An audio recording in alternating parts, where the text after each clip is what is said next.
What's up, ladies and gents? Welcome back to another episode of After Credits.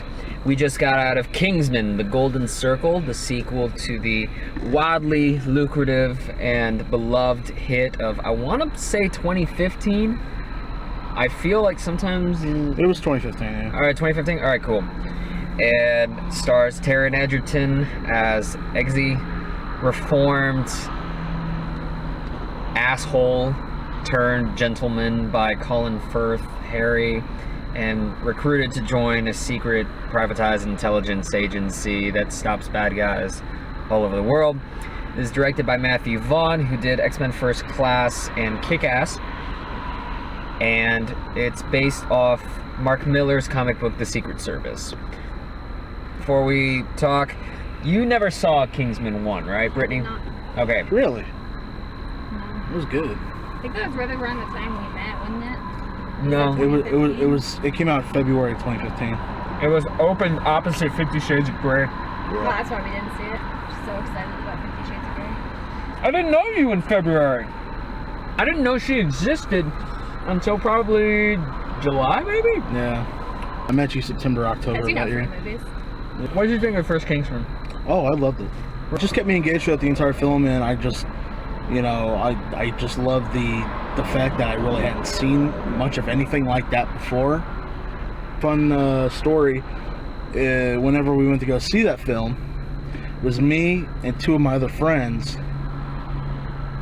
I got off work early because of how dead it was because of the ice storm. Oh, no. We had a fuck ton of ice. I moved to that right before that. And we all packed into my truck. I drove with my window down, like outside the window, driving to the local mall to go see Kingsman. Worth it? Yeah. I like the second half. I'm bored as fuck by the first half. Because I thought the first half was very much, we've got to do training. And so there was so much training that by the time you got to the second half, it was just kind of, okay, we got to play catch up. It feels like a mid-tier Marvel movie. You know how some of those origin stories take a lot of time building up, and finally when you get to the, oh, he's got to be a superhero or he's got to be a spy, it just kind of speeds through it real quick. Yeah. I thought the speed through it part was fun. I love Samuel Jackson. That fucking scene where he and Colin Firth are talking about Big Macs is fucking hilarious. Yeah, I was sitting over McDonald's. I like the gadgets, of course. The set design for this is fucking great. Oh, yeah. But I just thought, I've kind of seen this type of story before. The only difference is now it's spies instead of superheroes. When I saw the trailer for this one, I think, like most superhero movies, oh, we finally got all that bullshit out of the way, and now we're just gonna go full balls to the wall action, really kind of like go and then never stop.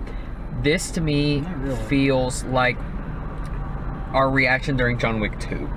Yeah, I could see that. And I kind of felt that, especially during the first, or like toward the end of the first part and some of the second, where it was, spoiler, which was in the trailer, after they blow up all the Kingsmen locations and stuff like that, and they go to America to find the Statesman. I thought that part was a little, but what can you do, Not every piece of the film's going to be that savory taste of steak. Sometimes you're going to get a rough piece. Sometimes you're gonna get some chewy fat. Yeah. But chewy fat's usually the good part, though. But here's the thing. It tastes good. Some steaks are better than others. This steak sucks. No, it doesn't. I really cannot stand this shit. Well, coming from someone that didn't like the first one, I can understand that. But I don't like this one for the same reasons I didn't like the first one. Okay. When people told me what they thought Suicide Squad was, this is what it actually is. It's loud, it's annoying, it's indulgent, but somehow it's really fucking boring. Nothing fucking happens for stretches of time, and then when stuff does happen, it feels like a video game that I would rather be playing. I understand why, and it's Matthew Vaughn's kind of trick that he goes into action scenes with this sort of slow-mo, hyper-stylized, CGI-laden effect so that you can see exactly every little piece of the action, but it looks so bad in this. That car chase, that part where Eggsy's like turning a corner, that was more exciting to me than shit I saw in Baby Driver. That made me think of Tokyo Drift. Oh yeah? I like Tokyo Drift. Oh, you like the worst one of the whole fucking franchise, but okay. Oh dude, the worst one of the franchise is number 6. Movie sucks dick. I don't know, man. This shit just annoyed me from beginning to end. And I couldn't wait for it to be over. When they introduced Julianne Moore as this drug cartel lord who's obsessed with the 50s, I sat there that was pretty thinking, like, cartoonish. it's cartoonish, but it just didn't sink. Something about that was just so Mad Libs about it. Like, you build the script around, okay, what are the American versions of these guys gonna be? Oh, they're gonna run a whiskey distillery, and they're gonna have laser lassos, and they're gonna have Channing Tatum dancing around like a fool. And then, oh, what's our villain? She's gonna be obsessed with the 50s and have this crazy robotic dogs, and it feels like you're just making shit up on the fly. Kingsman 1 had an entrepreneur billionaire who wanted to take over the world using cell phones, and he had a lisp, and he also had an assistant who had blades for legs. I'll give 2 reasons as to why that works better. One, the first one actually wants to subvert spy movies. I understand. That one came after the Daniel Craig era, which is so realistic and so gritty, and so that was like a breath of fresh air. Yeah. Also, billionaire that wants to take over the world, come on, that's a Bond villain plot. Entrepreneur. You indulge in the goofiness and make it R-rated. That's something that takes a twist off the Roger Moore Bonds, but also feels like a Bond movie. This shit just goes so far off the fucking rails, and it doesn't really even care. It thinks that the reason that Kingsman 1 was so beloved is because it was so wild and loose and crazy without that meat of the spy movie parody. Britt, Yeah. you never saw the first one. What'd you think of this one? I thought it was alright for a pretty action movie that you don't take seriously.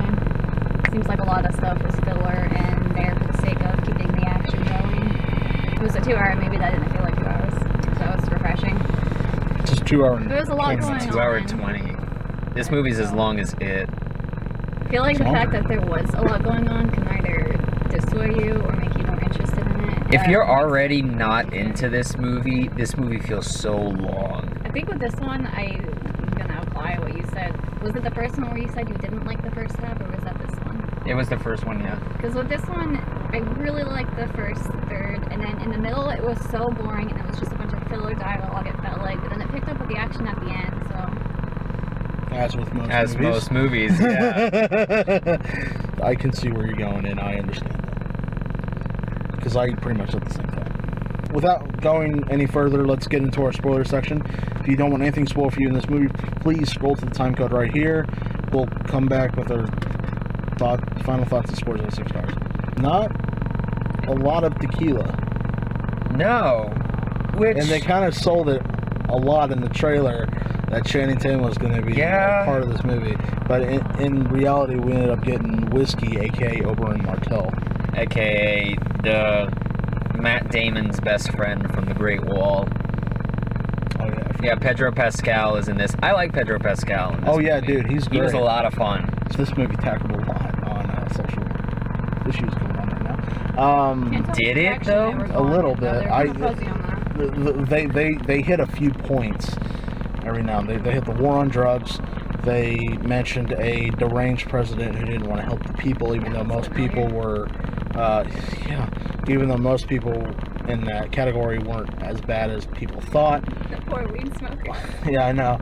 You know what's fucked up? I forget. That part I actually I'm trying kind to of think. like. I'm trying to think. What part? The part where Poppy's plan, Julianne Moore's plan, is to infect all of her customers with a virus in her drugs and then offer the antidote only if the president will sign a decree to legalize all drugs.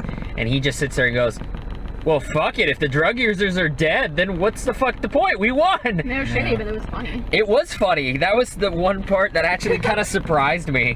I was like, yeah, fuck yeah, Bruce Greenwood, go for it. Also, what the fuck was Emily Watson doing in this?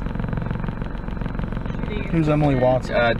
President's chief of staff. She's in Breaking the Waves. She's in Red Dragon. She's a fantastic actress who is completely underutilized. What is Halle Berry doing? Oh man, that is so sad. Halle Berry just fucking reduced to sitting in front of a computer and acting nebbish until the movie needs to give her little arc for diversity, I guess. It's really just cynical. Julianne Moore introduces a virus in her drugs that make people's veins turn blue, and then another stage, and then death.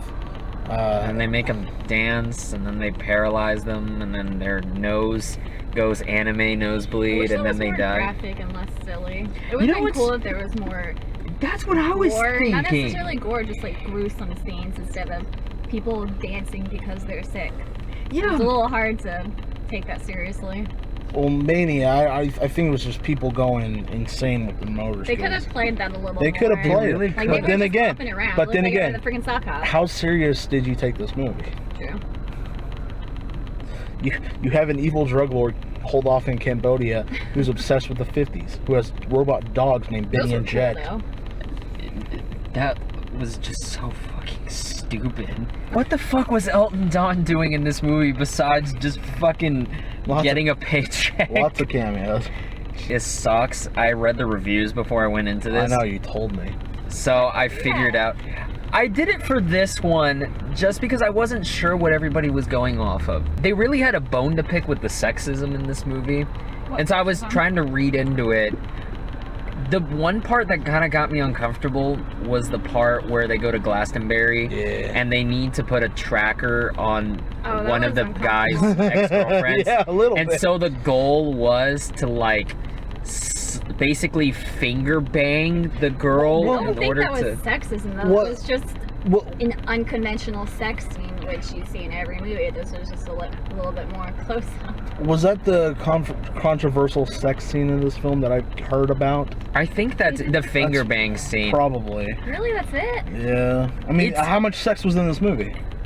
But here's the thing. That was it. I don't think it's like it's not like the anal sex joke in the first one, where that was kind of like played more for laughs and a shock. Can you explain? There's something, I'll explain in a minute. There's something creepy about, they say the only way they can put a tracker on this girl, they specifically designed the device to deal with, quote, a mucus membrane. They said that could have been in the nose, right? He joked that it could have been in the nose. You got something in your nose. No, he joked that it could have been in the nose.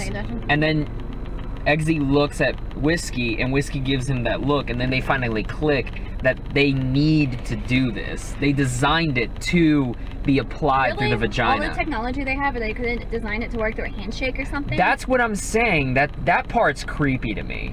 They mentioned, what do you expect me to do? Pick her nose? I mean, it can be inserted anyway, but what in a music festival, what is more likely to happen? You sticking a finger up someone's nose and running away, haha, or people having sex. I'm trying to defend something that really doesn't need to be defending because it is not the greatest thing to defend. Then I wouldn't defend it, man. I'm just saying. Call I don't think it that's bullshit a problem and with the creepy. scene. It's not controversial or anything. It's just. At least he didn't have sex I think it's controversial just because. At least it was consensual. It was consensual. That's a good point. If we have to go, at least that's the good point. Again, you could have designed the scene differently. I was upset they killed Lancelot. Who? I wanted to see her more. Who? Blonde chick. Roxy?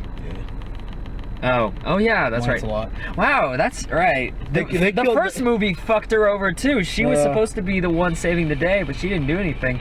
By the way, the anal sex scene we're talking about, in the first one, his girlfriend, Eggsy's girlfriend, is a Swedish princess trapped in Samuel L. Jackson's castle. And so he busts in and he goes, I'm sorry, I've got to save the world right now, but I will come back for you. She goes, well, you know, if you slave the world, you can fuck me in my arsehole. Slave the world. Hey, do this, and I'll give you consent to do this. Well, Seems fine to me. It was shocking because in the Bond movies, it's always tongue-in-cheek, it's implied, it's sly, it's never so blatant as, hey, Those are the Bond movies. hey, let's fuck. That's the subversive part of it. and the funny thing about Merlin, he still has his glasses on so he can see what he's actually seeing, and he just sees her in the cell, like, butt naked, and she turns around and start pan down. He's like, all right, taking these off. Something I didn't notice that was in one of the reviews I read today. Whenever Eggsy goes back to the cage, if you look at the code that he's typing, 2625, that translates in alphanumeric keypad to anal. Yeah. Remember back in the old school old days? school where you had to tap the number multiple times. Yeah. If you wanted to ask, goddamn. If you scroll to the time code, welcome to our final thoughts and scores out of 6 stars. We just went talking shit about Kingsman. Brittany, what's your final thoughts and scores out of 6 stars? I mean, it wasn't good, it wasn't bad. It was a mediocre action film. I think I'd give it a good middle 3.5. It did have some sweet action scenes, so that half point was earned. Okay. Daniel? This movie annoyed and bored and pissed me off just because it was so fucking pointless. I will give Matthew Vaughn credit for the ambition, but I was really not digging this. I'm going 1.5. 1.5. Okay. Yeah. Did have a decent time, you know, it was fun, it did feel Kingsman-ish, although it didn't live up to its predecessor, like most sequels don't. You got a 4? But wait, that's not all, folks.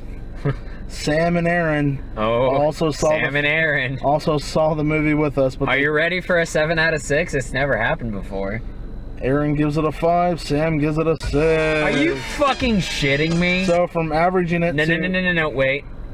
Liam saw this movie early. Oh, okay. So he gave it a 4 out of 6. Which doesn't change the fucking average because it is a 4 out of fucking 6. Oh, really? Yeah. Fucking hell. It's a 4 out of 6. It's a fun time, especially if you go to like a movie theater that has booze or something. Yeah. Load up on some booze and then you'll. I think you'll have a really good time. Maybe a little tipsy. I would go for whiskey with this movie.